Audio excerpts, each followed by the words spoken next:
For this project you are going to need a board,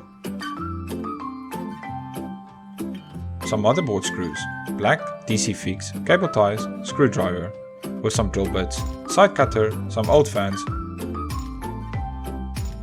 a jigsaw, SATA cables, power supply, motherboard, CPU, RAM and a hard drive.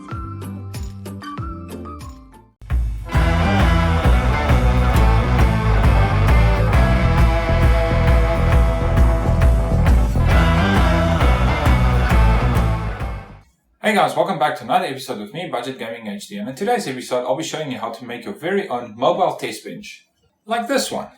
So you can essentially make this for free or with parts that are laying around the house, especially the mounting board. The reason I did this is because I actually was looking for a chassis that could support this, but the cheapest one was like £70 and I thought for a budget channel this is not going to work. £70 is definitely not a budget. My initial thought was to use plastic, but that didn't go according to plan, as you will see in the video. In a nutshell, I had to grab one of my wife's cutting boards, which hopefully she hasn't noticed yet. Well, after this video, I'm quite screwed. So let's jump right into making this.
So there you go guys, thank you so much for watching. I enjoyed making this video for you, especially I love projects like this. I love assembling and doing my own thing and rather not buying any new kit. If you like this episode, please remember to give it a thumbs up if you did, a thumbs down if you didn't. Remember to like and subscribe if you like my content, as that supports my channel for future videos that I can bring to you guys. So I hope you guys liked it and I shall see you soon.